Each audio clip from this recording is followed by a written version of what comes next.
Hace unos años arrancamos en el servicio con trabajos para dotar a las cámaras de tráfico de cierto grado de inteligencia, utilizándolas para la foro y clasificación de vehículos, utilizando diferentes tecnologías conocidas por muchos de ustedes. Aquí tienen alguna de ellas, OpenSUBE, TensorFlow o el You Only Look Once, el famoso YOLO, ¿no? Como apuntaba antes, si la situación de la cámara es la adecuada, se encuentra limpia, el tiempo acompaña, se pueden obtener resultados aceptables. Sin embargo, todos estos peros nos obligarán a mantener una red de aforadores tradicionales de lazo para asegurar la bondad de los datos y la colaboración de los aforos mediante cámara. Por otro lado, y haciendo uso de redes neuronales convolucionales, trabajamos también en la clasificación de los vehículos que circulan por la red. Este es un trabajo que se realizó en colaboración con el Instituto Tecnológico de Energías Renovables del Cabildo y se descontinuó el año pasado, pero esperamos retomarlo, ya que en la actualidad el Cabildo mantiene una red de 210 cámaras de tráfico en la isla, por lo que la visión por ordenador nos permitirá la obtención de gran cantidad de datos, ¿no? Este punto lo reconocerán ustedes, está en la autopista del sur a la altura de Adeje. Les he traído otro parecido que hicimos en la época, que está en el enlace San Benito de la autopista del norte, donde vemos la clasificación de los vehículos y el grado de fiabilidad de esa clasificación.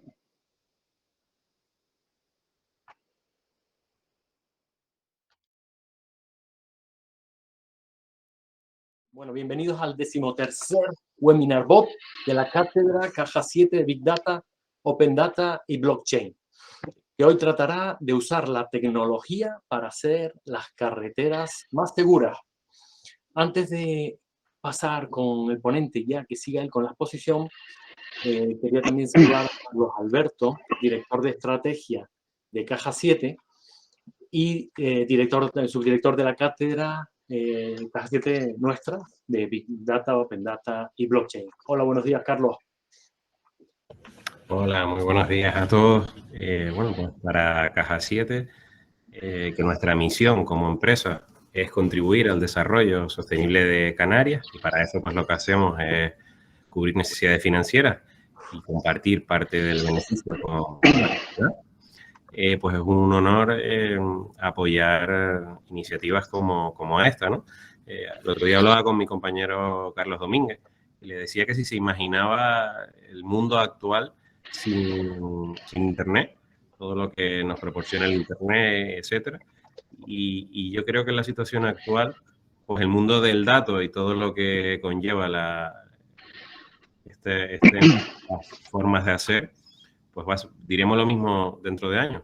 Por tanto, pues es un orgullo que tengamos un instrumento entre Caja 7 y la Universidad de La Laguna, como es esta cátedra, que por un lado investiga y por otro lado transfiere conocimiento para ayudar a las pequeñas y medianas empresas, a toda la sociedad, a avanzar en estos nuevos y apasionantes momentos que nos encontramos. Así que nada, yo sin más, pues agradecer a todos los compañeros de la cátedra y al ponente de hoy, Miguel Pintor, que José Luis nos presentará ahora, que además es miembro de nuestro consejo asesor, y agradecerle pues que quiera compartir con nosotros pues este conocimiento. Gracias. Muy bien, Carlos, muchas gracias. Pues sí, nos quedamos con Miguel Pintor, que es ingeniero de caminos, canales y puertos, máster en Business Intelligence y Big Data, y por lo que también está hoy de es jefe de servicio técnico de carreteras y paisajes del Cabildo de Tenerife. Y como ha dicho Carlos, miembro del consejo asesor de nuestra cátedra. La verdad que agradecer su participación en este webinar y también en la cátedra, donde el consejo asesor aporta la parte más real de la sociedad, en el caso de Miguel Pintor, de la administración pública. En el consejo asesor les recordamos que tenemos empresas públicas y empresas privadas, que son el motor o la fuente de líneas de trabajo, etcétera, para poder colaborar, o la simbiosis que tenemos con la Universidad de La Laguna.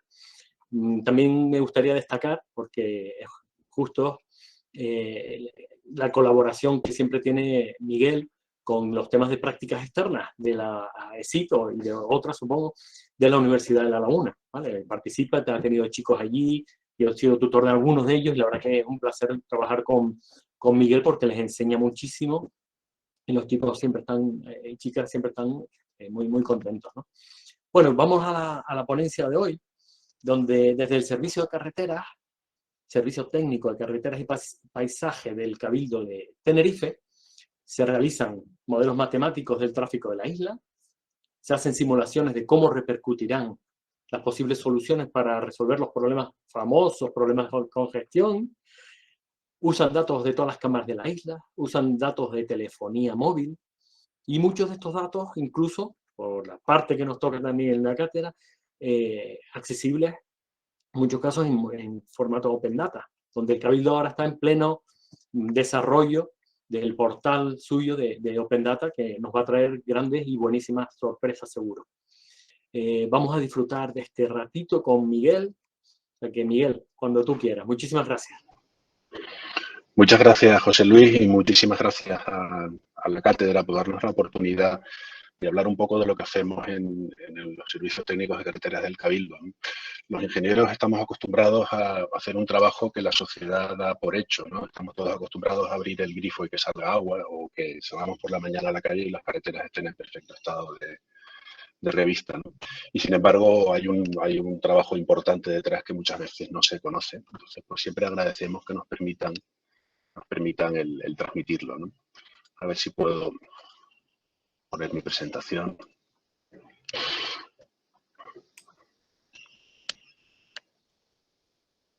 ¿La veis, verdad? Correcto. Vale, yo iba a hacer en esta presentación, iba a tocar una serie de temas, temas que trabajamos en el Servicio Técnico de Carreteras, en los que utilizamos en mayor o menor medida la tecnología. Pero quería empezar hablando de la presentación de hoy, explicando el reparto competencial sobre las carreteras de la isla. Esto es, qué administraciones tienen qué competencias sobre el viario en Tenerife. Para ello me detendré en el proceso de transferencias y delegaciones que se produjo en 1998, hace ya 23 años, que supuso un cambio radical de la gestión en el viario. En el plano de la diapositiva se muestra el ámbito competencial previo a la situación actual, la situación de 1997. El Cabildo de Tenerife gestionaba un patrimonio viario de carreteras de tercer orden que aparece en amarillo en la imagen. Se trataba de una red de algo más de 400 kilómetros y un tráfico medio que no llegaba a los 4.000 vehículos diarios. El Gobierno de Canarias, por otro lado, gestionaba el resto de la red, que conformaba el viario de primer y segundo orden, alcanzando más de 900 kilómetros, con un tráfico medio de cerca de 23.000 vehículos al día. Evidentemente, el Servicio Técnico de Carreteras está dimensionado para esta tarea, por lo que en los años anteriores a las transferencias y delegaciones tuvimos que prepararnos para lo que nos venía.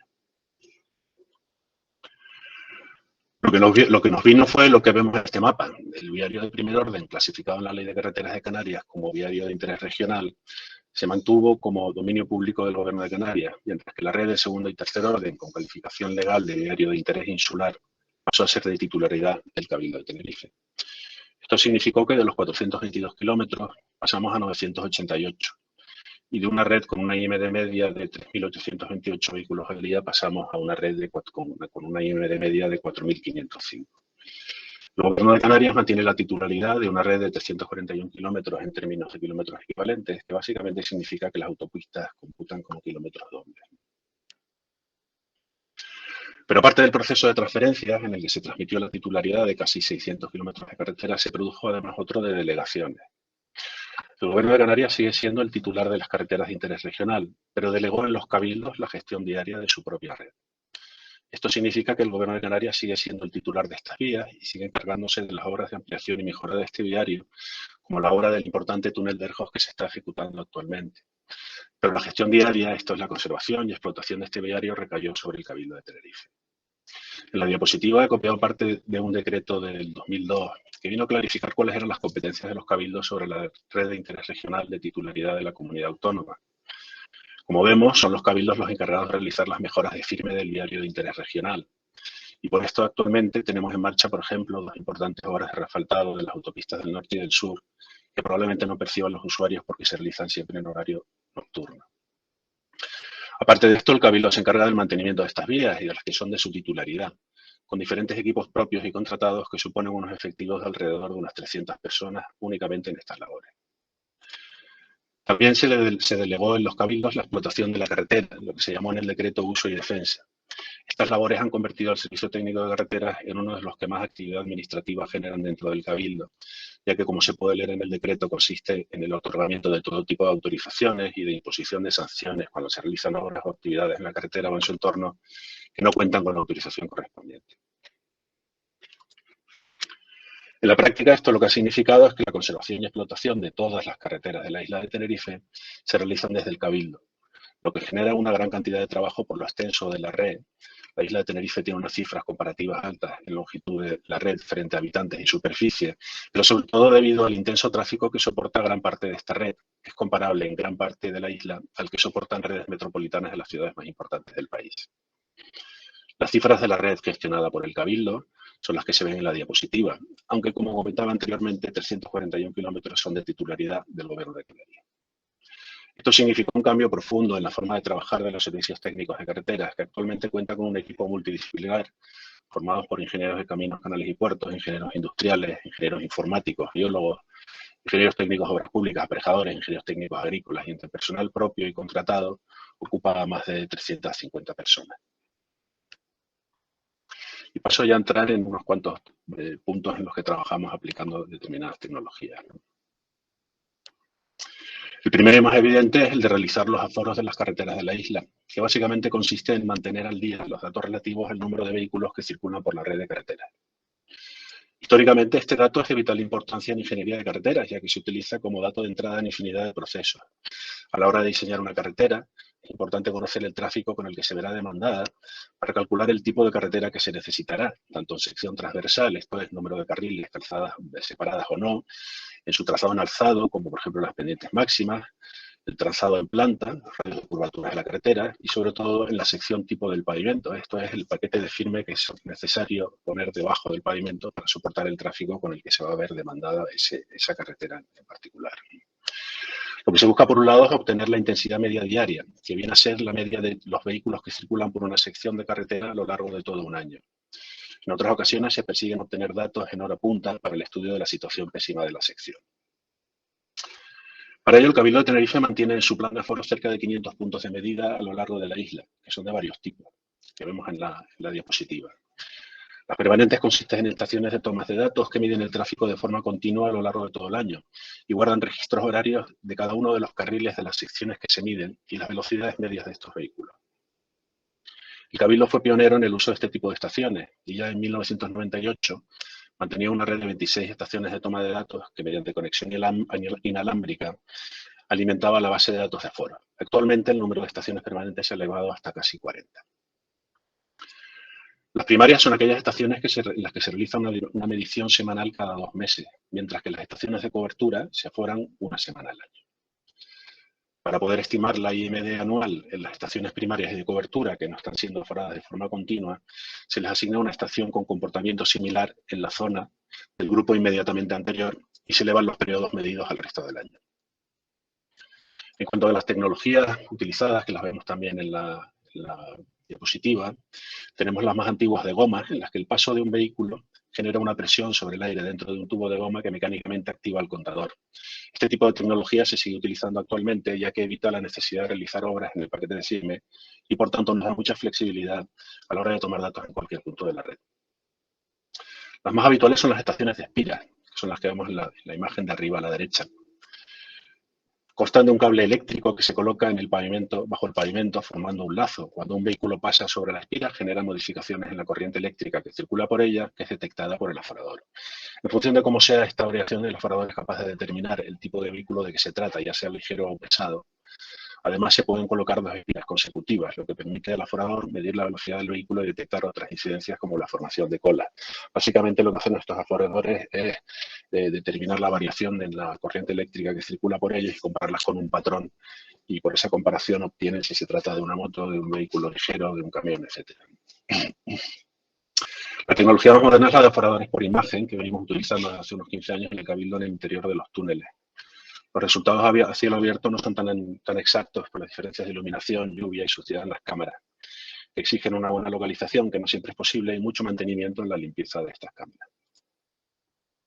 Para hacerse una idea de la cantidad de datos que manejamos, vemos en la imagen una ortofoto del área metropolitana, en la que se observan unos puntos rojos, unos círculos rojos, que son donde tenemos construidas estaciones de espira, y luego vemos unos puntos azules, que es donde hacemos aforos todos los años con contadores de goma.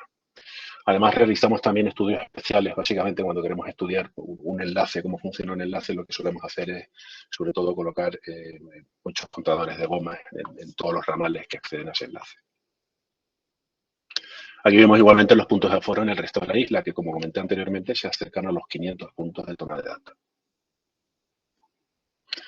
Con estos datos se pueden hacer muchas cosas, ¿no? Por ejemplo, en este caso vemos un plano en el que aparecen las intensidades medias diarias en la red de alta capacidad por municipio.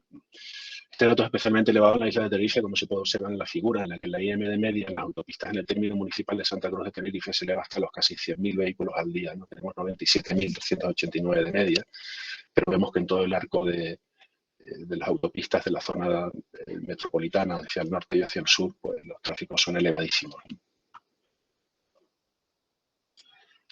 Otro tipo de cálculos que podemos realizar son los que de descomposición estacional de estos aforos. En la diapositiva vemos un análisis de este tipo en la autopista del norte, muy cerca del campus de Guajara, en la que se muestran datos tanto diarios como de medias semanales y se descomponen en datos de tendencia, estacionales y de variaciones sobre los anteriores. En la gráfica se muestran datos desde enero del 2018 hasta septiembre de este año y se observa la bajada drástica en los tráficos que supuso el confinamiento del año pasado y la posterior recuperación de los tráficos, que a fecha de hoy es prácticamente total en algunas zonas de la isla. También se pueden realizar análisis como este de medias móviles simples en los que se observan los mismos datos de la diapositiva anterior, los niveles de tráfico prepandemia y la recuperación posterior, que en la zona metropolitana todavía no es total. En los últimos años, la adquisición de este tipo de datos ha sufrido cambios importantes, pasando de los clásicos aforadores de gomas y espiras a la toma de datos mediante cámaras o seguimiento de terminales móviles. Con respecto a las cámaras, se obtienen resultados más que aceptables siempre y cuando esté limpia y el tiempo sea bueno, pero la experiencia que tenemos es que no son tan fiables en situaciones de falta de visibilidad por niebla o lluvia por motivos obvios, ¿no? El Cabildo mantiene varias cámaras aforadoras en la red, pero únicamente aquellas que se encuentran en el interior de túneles generan datos fiables, ¿no? El resto tenemos que estar siempre comparando con aforadores cercanos a ver si hay alguna desviación, ¿no? También se pueden estimar los aforos por medio del seguimiento de terminales móviles, que requerirán de calibración con datos reales para mejorar su precisión. Desgraciadamente, los datos crudos no están disponibles en abierto, por lo que son de limitada aplicación en la resolución de problemas desde la administración pública. Sin embargo, sí que son muy útiles para los usuarios que cada vez más los consultan a la hora de realizar sus desplazamientos. En nuestra isla tienen una utilidad limitada porque no existen rutas alternativas y el grado de saturación de las vías las hacen útiles básicamente para entender lo que nos espera en el desplazamiento que vamos a arrancar. Hace unos años arrancamos en el servicio con trabajos para dotar a las cámaras de tráfico de cierto grado de inteligencia, utilizándolas para el aforo y clasificación de vehículos, utilizando diferentes tecnologías conocidas por muchos de ustedes. Aquí tienen alguna de ellas, OpenSUB, TensorFlow o el You Only Look Once, el famoso YONO, ¿no? Como apuntaba antes, si la situación de la cámara es la adecuada, se encuentra limpia y el tiempo acompaña, se pueden obtener resultados aceptables. Sin embargo, todos estos peros nos obligarán a mantener una red de aforadores tradicionales de lazo para asegurar la bondad de los datos y la colaboración de los aforos mediante cámaras. Por otro lado, y haciendo uso de redes neuronales convolucionales, trabajamos también en la clasificación de los vehículos que circulan por la red. Este es un trabajo que se realizó en colaboración con el Instituto Tecnológico de Energías Renovables del Cabildo y se descontinuó el año pasado, pero esperamos retomarlo, ya que en la actualidad el Cabildo mantiene una red de 210 cámaras de tráfico en la isla, por lo que la visión por ordenador nos permitirá la obtención de gran cantidad de datos, ¿no? Este punto lo reconocerán ustedes, está en la autopista del sur a la altura de Adeje. Les he traído otro parecido que hicimos en la época, que está en el enlace San Benito de la autopista del norte, donde vemos la clasificación de los vehículos y el grado de fiabilidad de esa clasificación.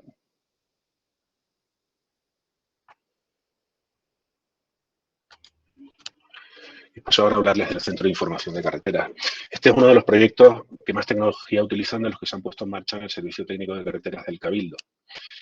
En el año 2004 se puso en servicio el túnel de la avenida 13 de Mayo, construido por el Gobierno de Canarias, y en base a la delegación de competencias comentada anteriormente, recayó en el Cabildo su gestión diaria.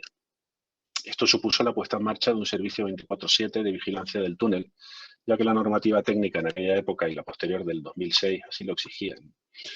Los recursos que requería esta vigilancia nos llevó a pensar que se podrían aprovechar si además de vigilar este túnel, podríamos centralizar la vigilancia de todos los túneles existentes en aquel momento y los que entrarían en el servicio posteriormente en un único centro, y además realizar la vigilancia de otros tramos de la red que sufren tráficos elevados. Esta vigilancia, tanto dentro como fuera de los túneles, nos permite actuar de forma rápida ante cualquier tipo de incidente, minimizando el tiempo de respuesta y, por tanto, mejorando el servicio a nuestros clientes. Finalmente, en 2008 se puso en marcha el Centro de Información de Carreteras, desde el que se realizan distintas labores. Una de las más importantes es la del control de los túneles de la isla, regulado actualmente por el Decreto 635 del 2006 sobre requisitos mínimos de seguridad en los túneles de carreteras del Estado, que es de aplicación en los túneles de la isla. Este decreto transpone la Directiva 2004/54 del Parlamento Europeo, norma que se redactó tras varios accidentes graves en diferentes túneles europeos, por lo que quedó muy del lado de la seguridad, exigiendo una vigilancia continua de los túneles a partir de cierta longitud y que ha convertido a los túneles europeos en infraestructuras especialmente seguras en su explotación. Actualmente se gestionan los equipamientos de los túneles que aparecen en el listado y la mayoría de ellos se mantienen en funcionamiento los equipamientos que aparecen en el listado de la derecha, ¿no? Los sistemas de ventilación, iluminación, suministro eléctrico, etc. Voy a pasar a comentar algunos de ellos, ¿no? Los sistemas de ventilación se ocupan de mantener la calidad del aire dentro del túnel en niveles aceptables para los usuarios y se ponen en marcha teniendo en cuenta la concentración de monóxido de carbono medido por detectores de CO, de los que hay 6 en el túnel de 3 de Mayo, por ejemplo, o por las lecturas de los opacímetros de los que tenemos instalados 3 en el mismo túnel. Además, contamos con anemómetros y catavientos en el exterior que nos informan del sentido de circulación del aire. La iluminación está sectorizada y requiere de un tramo inicial de transición desde la iluminación exterior a otra mínima por una cuestión de ahorro de energía. Y de forma similar a la salida, se aumenta la luminancia para preparar al conductor para la salida al exterior. Los consumos son muy elevados, ya que deben mantenerse iluminados las 24 horas del día y son más altos durante el día que durante la noche debido a las zonas de transición con el exterior. Este alumbrado puede ser gestionado por el operador, pero normalmente se encuentra en modo automático haciendo uso de los datos generados por diferentes fotocélulas a lo largo del túnel, ¿no? Tenemos también suministro eléctrico. Para asegurar el suministro eléctrico tenemos de grandes grupos electrógenos. En el túnel de 3 de Mayo, por ejemplo, tenemos 2 de estos y, por supuesto, tenemos sistemas de alimentación ininterrumpida para toda la electrónica. Los sistemas de control de tráfico constan de paneles de mensajes variables, aspas flechas, controles de gálibo, semáforos y barreras motorizadas.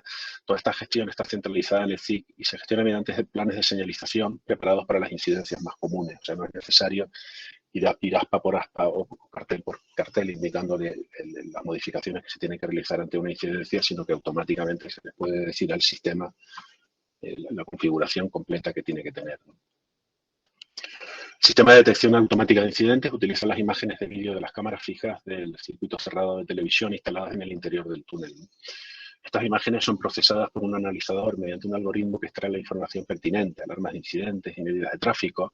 En caso de que se produzca un incidente, el sistema proporciona una alarma sonora, además de enclavar la imagen de la cámara donde se produjo la detección del incidente en un monitor del centro de control. Cuando el sistema de detección automática de incidentes detecta cualquier incidente en cualquiera de los túneles de la isla, automáticamente en una de las pantallas que hay en el centro de control le muestra al operador lo que está pasando.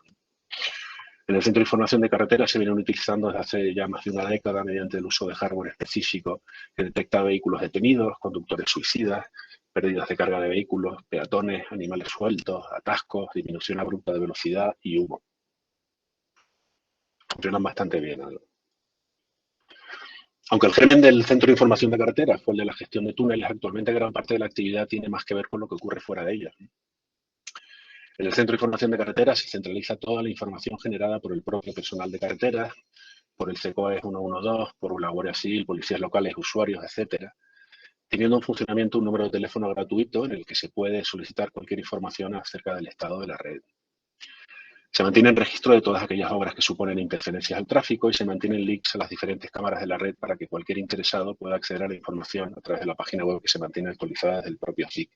Esta es una página web, tienen aquí debajo la dirección, que yo no sé si la conocen, pero tiene links a todas las cámaras de tráfico que tenemos instaladas por la isla. Nos señalan las obras que se están realizando en ese momento, incluso podemos ver los mensajes que en ese instante se están viendo en los paneles de mensajería variable que tenemos embarcados en la red. Las incidencias están protocolizadas de tal forma que el operario del CIC, ante cualquier eventualidad, tiene claro cómo actuar, qué sistema de seguridad poner en marcha, a quién enviar avisos, etc. En la diapositiva vemos el protocolo de actuación ante un posible incendio dentro del túnel de 3 de Mayo, este que vemos aquí arriba a la derecha, el protocolo de comunicación de cierre del túnel, y vemos también un pantallazo de los mensajes que recibimos en el teléfono móvil, los equipos con responsabilidades sobre la red de carreteras de la isla, que nos mantienen informados de todas las incidencias que se producen. Todos estos protocolos y avisos se gestionan mediante software específico. Para que se hagan una idea del número de incidencias en las que interviene el Centro de Información de Carreteras, vemos en esta diapositiva las que se produjeron a lo largo del 2020. Por un lado vemos el tipo de incidencias que se producen y por otro lado el origen de estas incidencias. ¿Quién da el aviso de la incidencia? El año 2020 no fue un año especialmente problemático por las restricciones a la movilidad derivadas del COVID y aún así se produjeron una media de 50 incidencias diarias que fueron resueltas desde el Centro de Información de Carreteras. La extensión a toda la isla de las capacidades del Centro de Información de Carreteras, tanto en la gestión de túneles como en la gestión de incidencias, ha sido posible en gran medida gracias al tendido de fibra óptica a lo largo de la red de carreteras de la isla.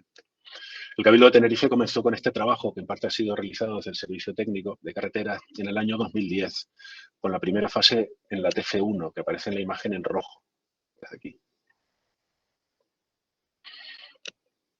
La segunda fase, ya finalizada, aparece en amarillo y supuso el cierre del anillo de fibra óptica de la isla.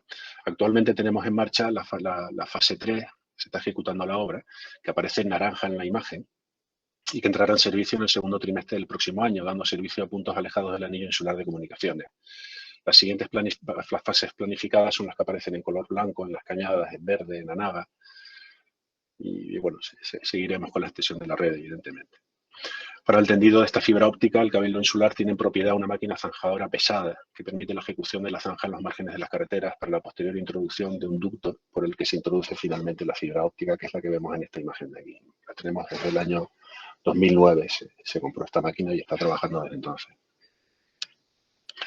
Pasamos rápidamente a ver lo que hacemos en temas de simulación de tráfico. Se trata de las microsimulaciones de tráfico, lo que pretenden es llevar al ordenador la realidad del funcionamiento del tráfico en un entorno determinado. Para ello se debe definir tanto el trazado de las vías como todos aquellos elementos que perturban el tráfico, ya sean semáforos, pasos de peatones, etc. Además del tráfico de todo tipo con que se carga la red, que incluyen diferentes turismos, guaguas, camiones y tranvías, ¿no? Estos sistemas tienen una gran complejidad, ya que simulan la conducta de los conductores y la toma de decisiones en multitud de situaciones como cambios de carril, cedas al paso, etc.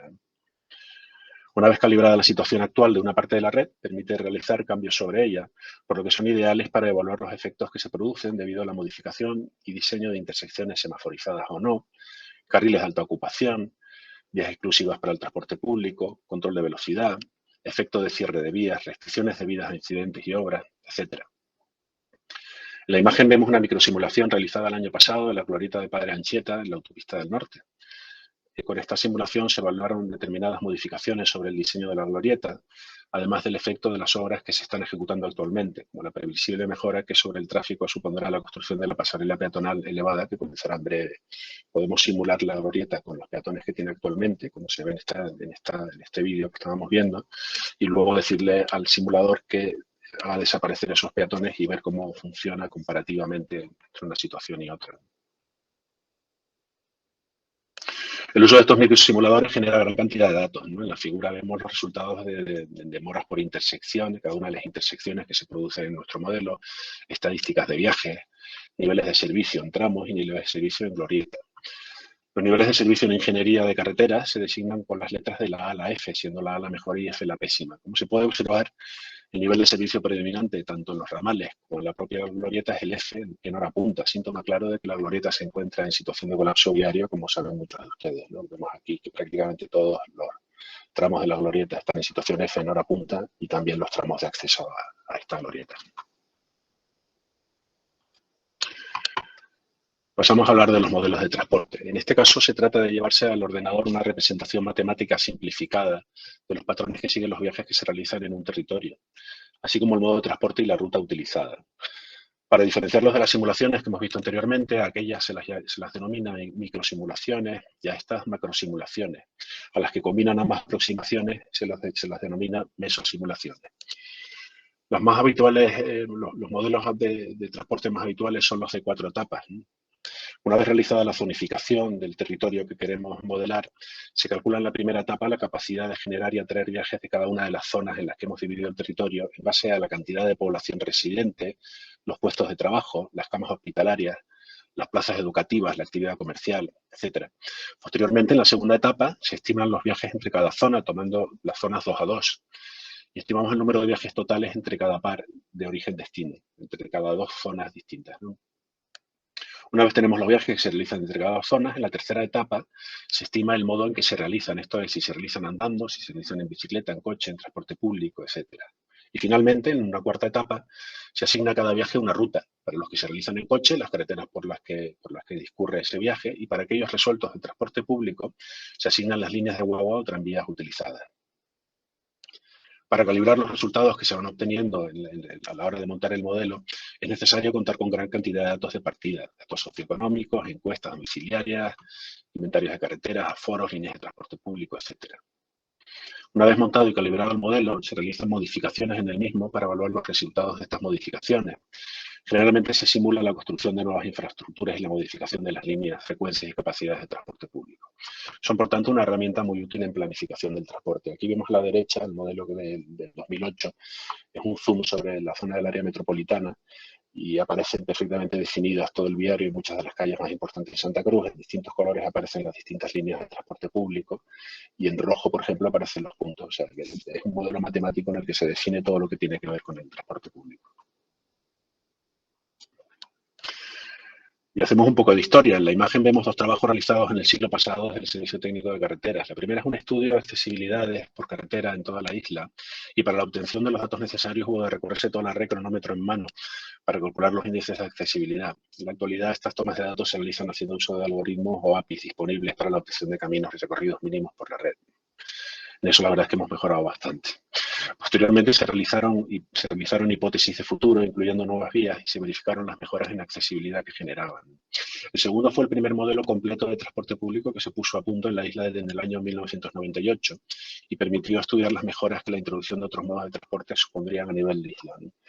Curioso ver la pinta que tenían los modelos de transporte en aquella época. Ahora mismo funcionan sobre un GIS, en aquella época eran grafos realmente, ¿no?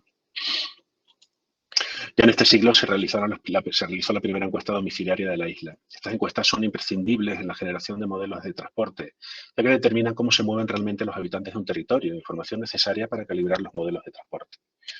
Se realizó una segunda encuesta en 2008 para el modelo de transporte utilizado en el Plan Especial Territorial de la Ordenación del Transporte de Tenerife, que vemos en estas imágenes de aquí. En el año 2018 nos planteamos actualizar el modelo del 2008 y evaluamos la posibilidad de utilizar nuevas fuentes de datos. En las últimas décadas, los datos que menos fiabilidad tienen son los relativos a las pautas de transporte, ya que se obtenían a partir de encuestas. Originalmente estas encuestas se realizaban en las propias viviendas, para lo que se seleccionaban una serie de familias en cada zona de transporte.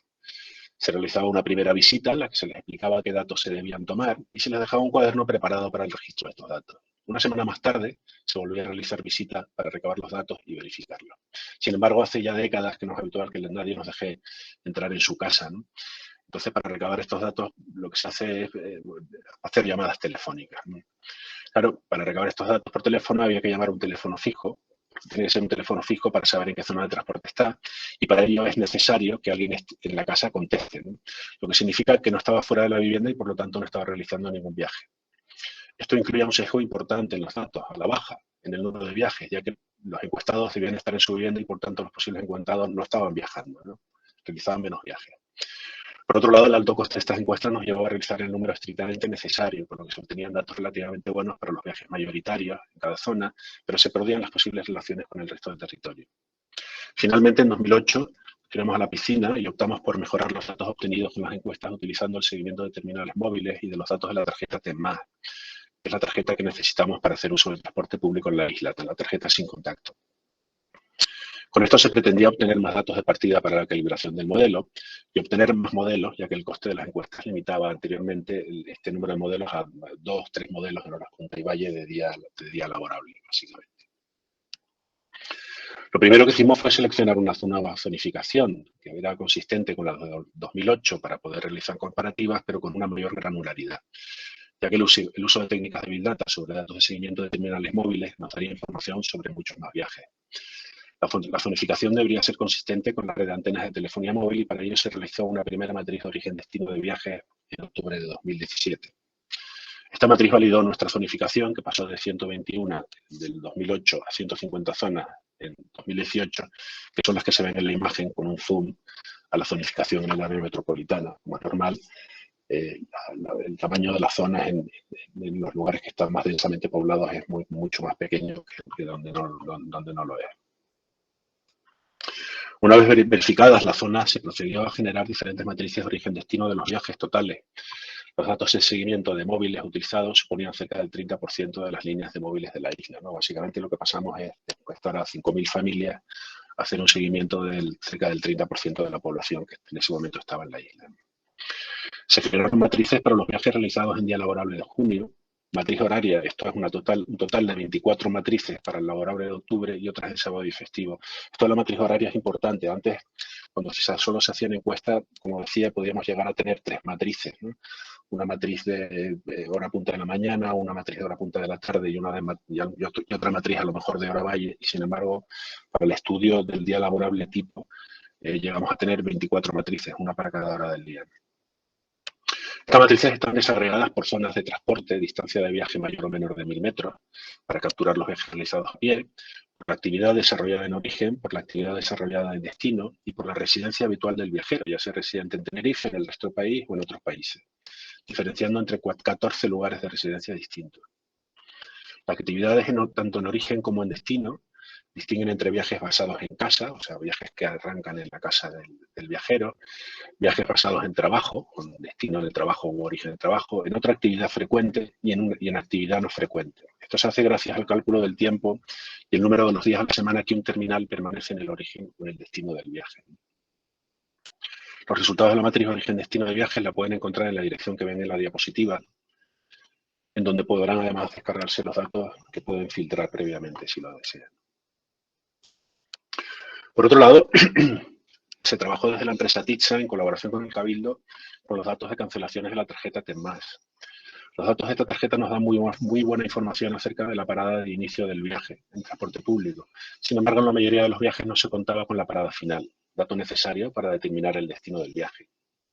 Para ello se procedió al preprocesado de las aproximadamente 150.000 cancelaciones diarias para eliminar los registros no válidos. Y posteriormente se generaron diarios de viaje a nivel origen-destino para cada usuario, capturando la hora del inicio del viaje, los transbordos y la determinación de acompañantes por cancelaciones múltiples.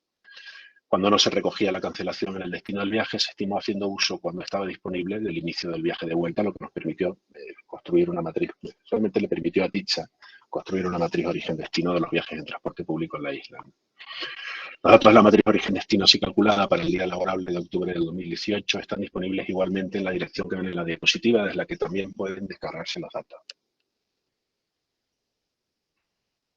Finalmente se realizaron un total de 5.000 encuestas telefónicas a los residentes de la isla, que en este caso no eran la fuente principal de los datos, sino que fueron complementarias a la matriz de origen-destino. Estas encuestas fueron mucho más simples que las encuestas domiciliarias de 2001 y 2008 con un coste mucho menor. Además, se centró muy bien el foco de las encuestas porque ya teníamos previamente las matrices de origen-destino, entonces sabíamos muy bien qué cantidad de gente teníamos que encuestar en cada zona. Se realizaron también encuestas a los residentes en la isla para caracterizar la movilidad turística. Estas se hacen necesarias porque la información que tenemos del seguimiento de terminales móviles de turistas extranjeros es más limitada que para los nacionales porque no contamos con los históricos de uso de sus terminales, ¿no? Para entender la mejora que supuso la utilización de técnicas de Big Data para la obtención de datos de movilidad, he preparado estas dos imágenes en las que se representa la matriz origen-destino utilizada en el modelo del 2008, realizada mediante encuestas domiciliarias, y la matriz origen-destino obtenida mediante el seguimiento de terminales móviles. Cada una de las celdas de la matriz representa un punto, se ha coloreado de negro si no contenía datos o en blanco si los tenía. Como se puede ver, la matriz obtenida mediante encuestas con un total de 14.641 celdas tiene datos tan solo en el 21,2% de las celdas, mientras que la matriz generada por el seguimiento de terminales móviles con 22.500 celdas, bastantes más celdas, tiene datos en el 87,2% de los casos. Esto es debido a que hemos elevado de forma considerable la muestra al hacer seguimiento de terminales móviles frente a las técnicas anteriores basadas en encuestas. En la actualidad estamos redactando el Plan Insular de Movilidad Sostenible, para lo que se hace necesario actualizar el modelo y sus datos, por lo que estamos generando nuevas matrices de origen-destino similares a las del 2018, en las que se ha elevado el número total de zonas hasta las 200. Podemos todavía llegar a una mayor granularidad. Empezaremos a generarlas en unas semanas, empezaremos a tener los primeros resultados y esperamos también servirlas para que cualquiera las pueda descargar.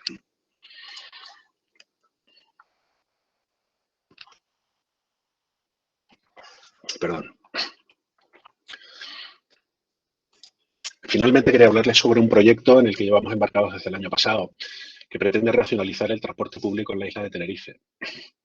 En nuestra isla tenemos 3 grandes polos poblacionales en el área metropolitana, el sur turístico y el Valle de la Orotava, mientras que en el resto de la isla el grado de dispersión de la población es muy superior.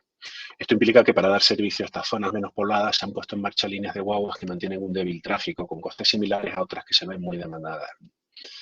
Por esto que se estudió la posibilidad de disminuir el número de líneas en estas zonas de débil tráfico y sustituirlas por un transporte a la demanda. Esto significa que los viajeros con origen o destino en estas zonas menos pobladas, para acceder a la parada de guagua, pueden solicitar un viaje a la demanda que desde algún punto cercano al origen o destino de su viaje los traslade hasta la parada de guaguas más próxima. Como pongo un ejemplo, por haber sido la zona en la que se desarrolló un proyecto piloto, si una persona desde la zona alta de medianía de Arico, por ejemplo, quiere trasladarse hasta Santa Cruz, podría solicitar que un vehículo lo recoja cerca de su vivienda y lo traslade hasta la autopista, donde podrá tomar la guagua que lo lleva hasta Santa Cruz de Tenerife. Esto permitiría disminuir el número de expediciones en la zona de medianías de Aricofagna, y no se pueden evidentemente eliminar totalmente. Para utilizar estos recursos, para utilizar estas guaguas y estos conductores en otras líneas con muchos más usuarios, optimizando de esta forma el sistema. Y por otro lado, mejorando el servicio para los usuarios de estas zonas, ya que son actualmente los tiempos que tienen de espera con las líneas que tienen el servicio en esta zona son muy altos. En definitiva, se trata de llevar al usuario hasta su guagua y también llevarlo desde la guagua hasta su destino final. En la prueba piloto que se hizo, se puso en marcha también un call center para la información y apoyo al usuario. El método de pago utilizado fue nuestra tarjeta sin contacto TEMAS con un coste de 1,15 €, que posteriormente tenía bonificación en el siguiente traslado a la guagua, ¿no? Para testear el sistema se puso en marcha por la empresa Tichal este mismo año un piloto en febrero que se mantuvo hasta mediados de mayo. Para ello el usuario debía instalarse en su móvil la aplicación Tu Guagua, en la que los pasajeros podrían hacer reservas hasta media hora antes del inicio del viaje. La aplicación se encargaba de indicar el recorrido al conductor del transporte, que en caso del piloto fueron guaguas de Ticha de pequeño tamaño, de tal forma que se optimizaban las rutas para recoger y llevar al destino de los usuarios. El resultado del piloto fue muy bueno. Se crearon un total de 742 cuentas en Tu Guagua y se completaron 2.598 viajes. El crecimiento fue considerable, variando desde las 158 peticiones la primera semana hasta 604 en la 10ª semana. La puntualidad fue también muy buena, con un 71% de viajes según lo programado y un 28% incluso que se completaron antes de tiempo. Lo mejor fue la valoración media del servicio, que fue de 4,9 sobre 5 puntos, la valoración media de los propios usuarios, ¿no? Todos estos resultados han significado que en la actualidad estemos trabajando en la contratación tanto de la plataforma tecnológica que permita realizar las reservas y programar los viajes, como del servicio de transporte para poner en marcha el transporte a la demanda en las diferentes zonas de la isla de forma paulatina. Bueno, y eso es todo lo que quería contaros por hoy. Muchas gracias. Os dejo ahí mis datos de contacto por si alguien quiere ponerse en contacto conmigo para profundizar en lo que os he contado yo. Muchas gracias, José Luis. Muchas gracias, Miguel. La verdad que impresionante la cantidad de cosas y datos que tienen por todos lados. Cualquiera que quiera hacer una pregunta es el momento. Puede hacerla por el chat o puede también hablar directamente para explicar un poco mejor la situación. Ya tenemos una por el chat. Dice la ausencia... Sí, la veo. Sí, la ausencia de peatones mejorará muy significativamente en el tráfico en la Goleta Palancheta, según la simulación que mostró antes. Pues realmente no. Las mejoras en el tráfico, en lo que es el tráfico de vehículos en el Padre Ancheta por la desaparición de los peatones anda en torno a entre un 10 y un 15%, que no es mucho. Realmente, aparte de que un 10 o un 15% cuando estamos en situación de congestión es bastante, pero el motivo más importante para la construcción de la pasarela del Padre Ancheta es la seguridad de los peatones. Hemos tenido varios accidentes, algunos con resultado de muerte, y eso pues hay que atajarlo como sea, ¿no? La seguridad siempre es la prioridad. Vale, perfecto. Mira, bueno, pueden ir haciéndolas por el chat o viva voz, no hay ningún problema. Una cosilla, aquí has tocado un montón de temas que pueden ser de investigación, ¿no? Ya lo creo, sí, ya lo creo. Además tenemos muchas ideas, lo que no tenemos es tiempo para... El día a día nos comen, pero sí tenemos muchas ideas para trabajar estos datos, sí. Justo por ahí iba la pregunta, ¿no? ¿Qué líneas de investigación o ideas así generales podrías comentar aquí un poco a la audiencia, donde hay unos cuantos profesores, investigadores que podrían estar interesados en qué líneas podría ser interesante trabajar ahora, ¿no? Bueno, que hagan ustedes, porque con los datos que tienen, la verdad que es espectacular, ¿no? sí, bueno, por ejemplo, ya estamos ahora pensando seriamente en qué hacer con nuestros datos aforo. Como os contaba antes, los datos aforo originalmente en las administraciones de carreteras se utilizaban para hacer pura ingeniería, para saber cómo tenía que ser el refuerzo de un firme que está agotado, etcétera. Sin embargo, ahora con los nuevos sistemas pues tenemos muchos más y mejores datos, ¿no? Entonces, pues se nos ocurre que con esos datos pues, podríamos adelantarnos a lo que va a ocurrir, por ejemplo, en las próximas horas en la isla, ¿no? Es decir, otro mundo muy importante en el que probablemente trabajemos en los próximos años en el seguir dotando de inteligencia a las cámaras, ¿no? Pues se está hablando mucho de la digitalización de las redes de carreteras. Aparecen todo tipo de inventos, de todo tipo basados en temas de Internet de las cosas, pero parece que la industria lo que va es a sensorizar las carreteras a través de cámaras, ¿no? Es fácil de entender. Nosotros tenemos, en el Cabildo de Tenerife, que somos una administración relativamente pequeña, tenemos 211 cámaras y creciendo, ¿no? A medida que vamos poniendo en servicio más fibra óptica, pues vamos instalando más cámaras, ¿no? Pues yo creo que trabajar por ahí en visión por ordenador, ¿vale? Y obtener información de las cámaras será un trabajo de futuro muy interesante, ¿no? Ok, perfecto. Genial. Mire, y si comparamos con otras provincias, diputaciones, lo que sea, ¿cómo está Tenerife a nivel del seguimiento que se hace a todo en estos proyectos, ¿no? ¿Por dónde van los tiros en los otros casos, no? Pues mira, la verdad es que cuando sale uno de aquí y va a jornadas a nivel nacional y tal, normalmente nos llevamos siempre la sorpresa de que estamos bastante bien en uso de tecnología, ¿no? Se nos conoce fuera porque estamos en los primeros puestos, ¿no? Desde luego, si nos comparamos con otras administraciones locales, con otras, sobre todo con diputaciones provinciales de la península, estamos mucho más allá que ellos, ¿no? Casi estamos a nivel de algunas comunidades autónomas, ¿no? Sí, yo estoy relativamente satisfecho con eso, ¿no? Vale, todo es mejorable, pero no estamos mal, ¿no? Vale, y todo a nivel más de informática en sí, a la hora de preparar los sistemas, etcétera, ¿cuál es el número de personas que tienen ustedes? Porque esa es la gran pregunta de... No te creas, en la casa no somos muchos, ¿vale? En la casa mismo todos estos temas de data y tal los estamos hablando directamente una ingeniera informática que tenemos conmigo, ¿no? Y con la colaboración sobre todo del departamento de Data Science de Teacher, ¿no?